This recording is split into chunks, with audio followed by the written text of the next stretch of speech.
Hi guys, welcome to another update about the Incarnate system and how content is coming along.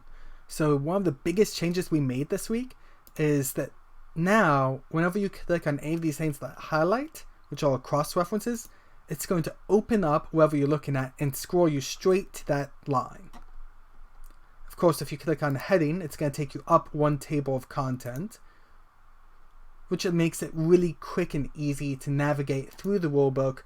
We also created this player quick sheet that gives the most common answers, the most common questions the players are going to ask. Like, what can I do on a turn? Well, you get action, 1 per turn, bonus action, 1 per turn, reaction, 1 per turn. Well, if you click on any of these, it's going to describe the most common ones you're going to get.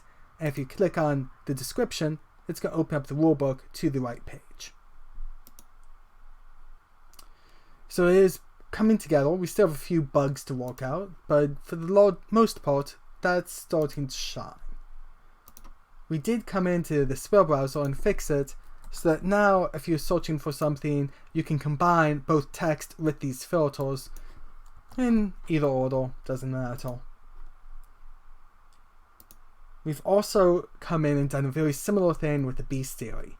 And the Bestiary gets complex because we have so much information we can start filtering on. So like if we want to only see official content, a lot of people have asked me about. And we can narrow that down and we can say we only want to have things that are immune to non-magical weapons as far as physical damage is concerned.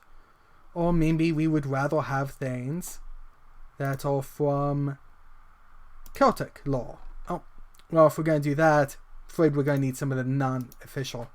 It's like the Doulahan is from Celtic. There's some from the Greek. Other random stuff I've made up. So there's some of the stuff that's coming together, but we still have a long way to go.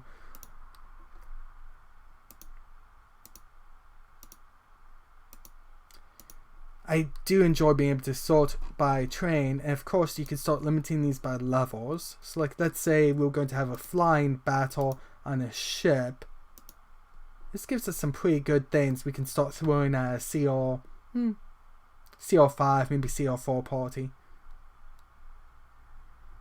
So that's been the big things that have happened this week. If you're just checking in to see what all has been added this month, the other big thing was the spell browser, and then of course we've been working a lot on our journals. Let's create a new folder.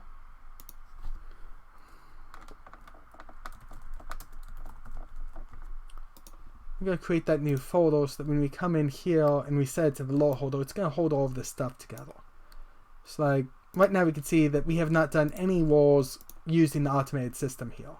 When we start installing templates, it's going to start counting how many walls, like that one click was 183 walls. And we can see here that has other things linked in that again, when we click on, it's going to open up for us for quick access and quick reference. Ooh, that's a very nice drop. Hope they actually find that though.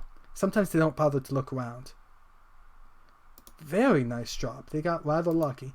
I know those things are only worth 300 or so gold, but still, sometimes the fun small magic items, like the ones that do cosmetics, are more fun than a lot of the other things. Short-term goals.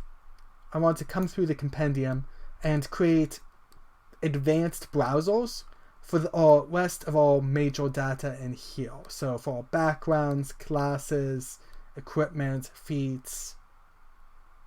Those are the main ones we want to have with their own browsers. Long term, we're probably going to create a browser maybe for the rules because there's so much going on in there.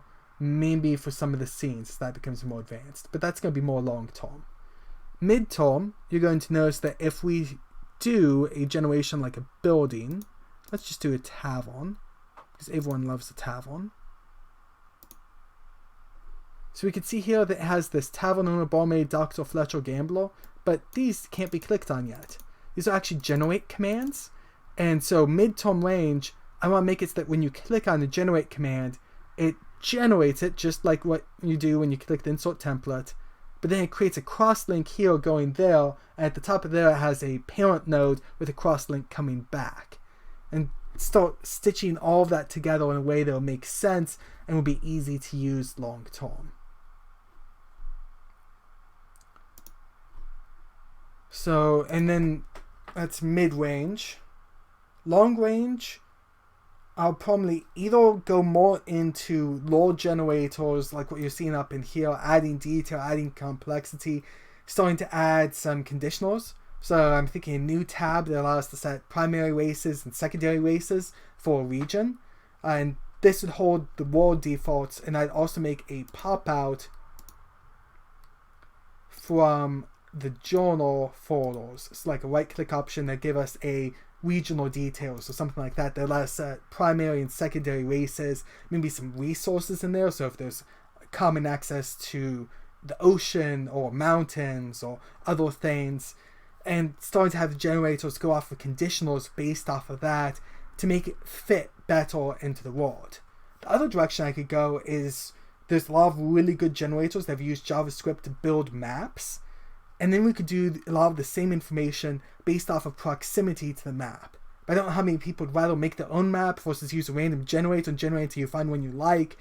I think it'd be really cool to have things automatically pinned on the map where when you click on the city, it automatically generates the rough layout of the city and pins it back in, and you can tweak and change it to your heart's content later.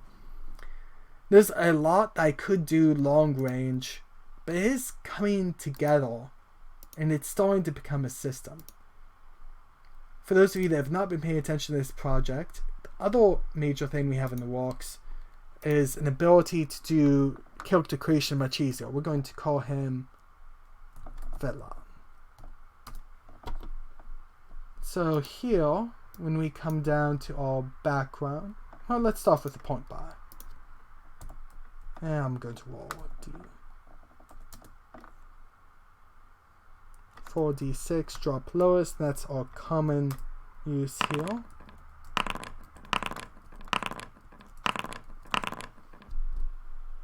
Okay, I'm just going to take them in order, and then we'll build something off of that.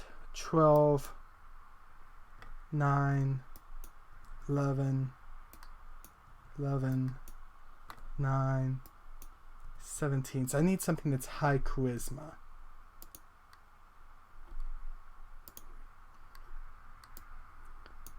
Let's see.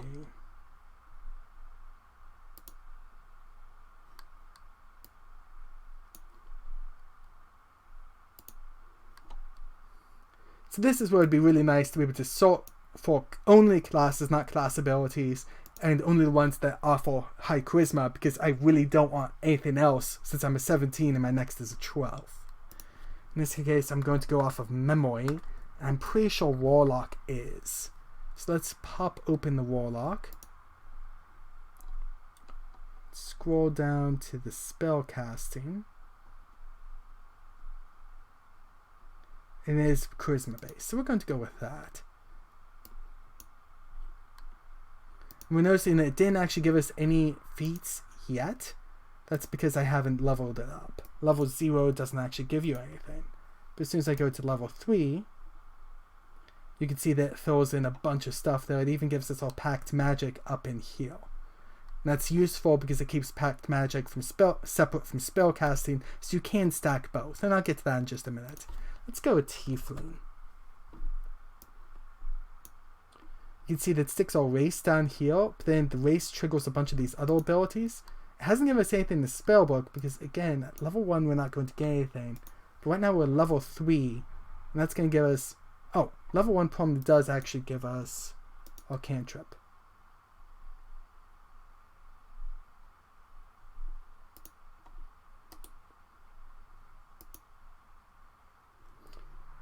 Okay, and we do have a slight glitch here, but at level 1 it should have taken away that, but we'll fix that later. It's still largely coming together. It's just having trouble getting rid of stuff right now. Always the glitches. Okay, and then we come into our backgrounds, and let's do... Gonna be cliche. I'm a Tiefling Warlock Assassin. And the Assassin doesn't give us much. Down here gives us Assassin's Cant. And over in inventory, it gives us the Poisoner's Kit and a few items. So that means that character creation just went relatively smoothly. If we come in, we can choose character from in here. We're doing the Tiefling.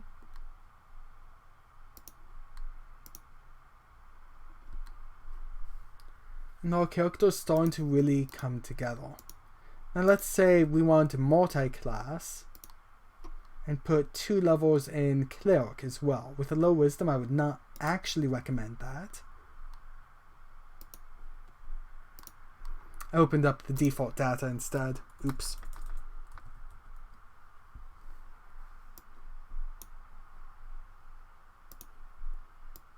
So now if I scroll this down so that we can... Oh, out of space.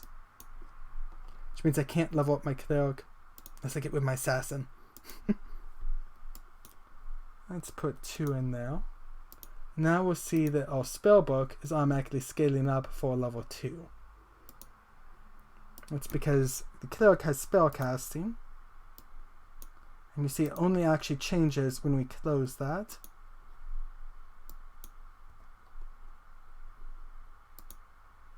And it does successfully go down. So for a large part, this is starting to work and bring it all together. As I mentioned, I do have a little bit to patch with it, not getting rid of our level 5 ability from Tiefling, but overall it's making character creation easier, and I should be able to make a walkthrough that allows you to just select from drop downs, gives you quick summaries, and really makes that user friendly. Thank you guys for watching. God bless you and have a great day.